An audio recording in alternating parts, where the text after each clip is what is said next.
Кешкілік Ерлан қалаға келе жатты. Айнала қараңғыланып барады.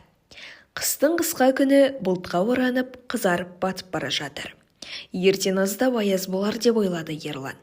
Ойлағаннан тонып қалды ма, бірден көйлегінің жылтқышын шегіне апарып қойды.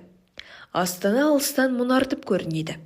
Будақтаған түтін арасында қаланың сұлбасы айқындалмаса да, сансыз шырақтың жарығы бұлтты жарқыратып, қала мына жерде деп нұсқап тұрғандай.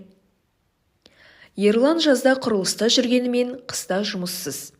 Балаларға бас көз болып үйде жатады, тек әйелі ғана жұмыс істейді. Ауылда емес, әрине, қалада жұмыс атқарады. Үлкен сауда орталығындағы кинотеатрда жұмыс істейді.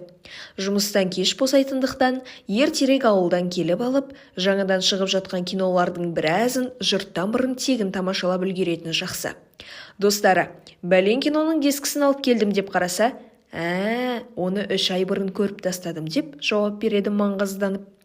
Ерланды мазалайтыны әбден түнге қарай келіншегін қаладан алып кетуі керек. Жол жақсы, көлік жүрдек дегенмен қыстың аты қыс. Әрі түнге қарай соңғы кезде жүрексінеді. Есіне соңғы оқиға түсіп кетті.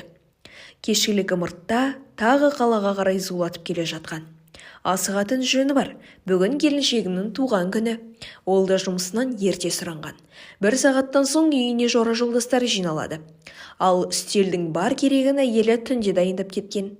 Қаланың қаптаған көлікке толы көшесінің құрсауынан шыққанша түн болып кетуі әбден мүмкін.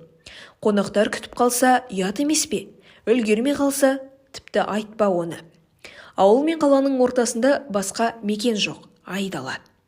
Жол ортада көліктер аялдайтын бір ғана жер бар. Соның қасынан өтті.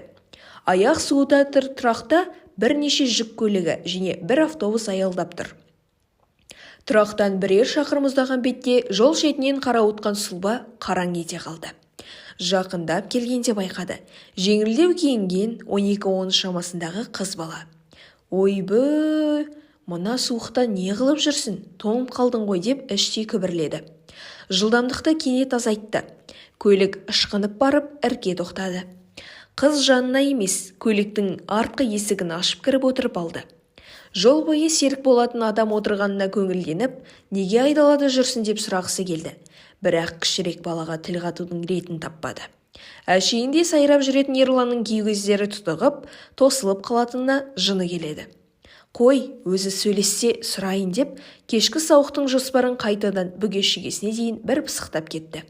Қалаға 10 шақырымдай қалғанда жаңағы баладан қай жерге баратын сұрау керектігін басына сарт етіп келе қалғаны, әптеп сұрауға оқталып артына мойын бұрғаны сол еді қыз. Аға, айып болмаса телефоныңызды бере тұрыңызшы, менікі дұрыс істемей тұр деп қиылды. Дауысы біртүрлі жабырқанға естілді. Мына бала жылаған ба өзі, басына не қиыншылық туды екен? Ойын жинақтап үлгермеді. Қыз біреумен сөйлесіп жатыр.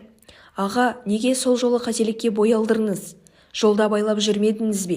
Мені қинадыңыз ғой. Ата-анам қалды ғой зар жылап. Көз жасын жұтып тұр. Даусы құмығыңқы. Көліктің даусынан айтқанның Ерланға бір естіліп, бірі естілмей жатыр. Тұтқаның арғы жағындағы кісіні ауыр айыптап сөйледі. Жас қызға жаманшылық жасаған қандай қара жүрек деп ойлаған Ерланның бойы бір қызынып, бір суыды. Не қылған қиянат ол?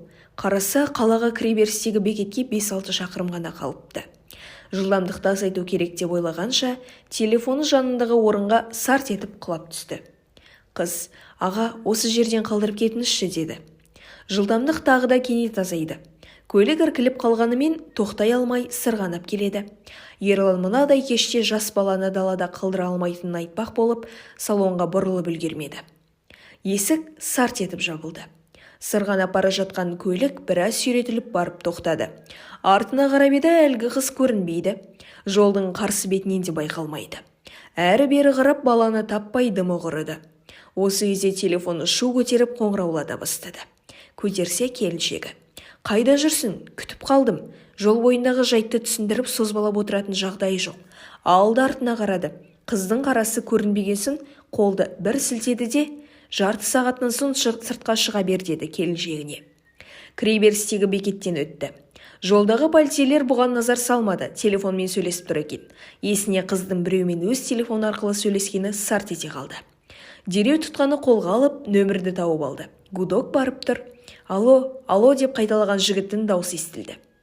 Жаңа сізге бір қыз звондап еді деп сөзінің соңын жұтып. Я дегеннен басқа жауабы жоқ. Неден бастап сұрарын білмей абдырап Ерлан тұр. Сәл кідірістен соң тұтқаның арғы жағындағы жігіт сайрап сала берді. Аға, сіз көлік тізгінінде шығарсыз деп сұрады. Жауабын күтпестен сөзін жалғай бастады. Сіздің көлікті тоқтатып, жолдан мінген қыз маған телефон шалды. Ол қыз жолай көлігіңізден түсіп қалғасын маған қоңыраулатқан шығарсыз. Мынау бәрін біліп тұр. Бәрін білгіш тәуіпсін бе деп қағытқысы келді, бірақ үндемеді. Аға, мен мән-жайды түсіндірейін. Сіз бір жерге аялдаңызшы. Тізгінде отырған кезіңізде ештеңе айта алмаймын дейді жігіт. Жарайды деп күбірлеген Ерлан бір дүкеннің алдыңғы машинаның қасына жайғаса тоқтады. Аға, былтыр күзде аса бір жайсыз күні жолға шықтым деп бастады бейтаныс жігіт әңгімесін. Қар аралас жаңбыр жауып тұр еді, жер қатты тайғақ. Өте маңызды шаруамен жолға шығып кеткесін үйге қайтуға қиынсындым да алған бетімді жалғастыра бердім. Бара жатқан жолымда көлік сирек екен. Ештеңеге ұрынбаспын деп ойлағанмын. Қателесіппін. Бұрылыстың бірін талдар көлгелеп тұрады екен. Қарсы беттен жеңіл көлік атып шыққаны тоқтай алмай барып соғылдым. Олар да жер тайғақ болған соң жолдың ортасымен келе жатқан болып шықты. Есімді ауруханада бір-ақ жинадым. Аяғым бірнеше қабырғам сыныпты. Омыртқам мен басыма зақым келіпті. Бәрін кейін білдім ғой. Сөйтсем, көлік иесінің қасында 12-13 жасар қызы, келіншегі болған екен. Жігіт пен келіншегі жеңіл жарақаттанғанымен, қызы апатта көз жұмыпты. Менің кесірімнен әрине. Қыршынынан қиылды ғой. Жігіттің кемсеңдеп жылағанын естілді. Бауырым, жылама, қой.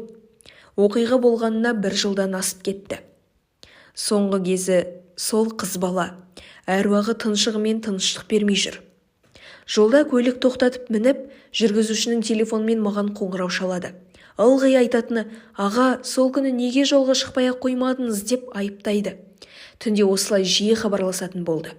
Сіз көлігіңізге отырғызған, телефоныңыздан қоңырау шалған сол қыздың елесі. Аға, қорықпаңыз, оның сізге зияны жоқ.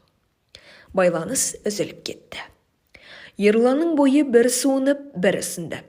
Қолы терлеп кеткен, жүрегі тас төбесіне шықты. Елестеме, Құдайым сақтасын, тұтқаға бір қарайды, терезеден дүкен маңайына бір қарайды. Дүкеннен шығып бара жатқан кісілерді көңіліне медет тұтты. Бала кезінде әжесінің елес көрсен бисмиллахи де, соңғы хи дегенді қаттырақ айт. Шайтан болса сол сөзден қуады дегені. Жадында қапты.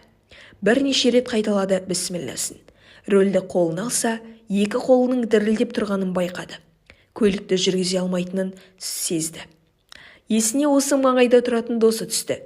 Әупірімдеп ауылға жетті. Ерланның бірер айға шейін жүрегі орнына түспей жүрді.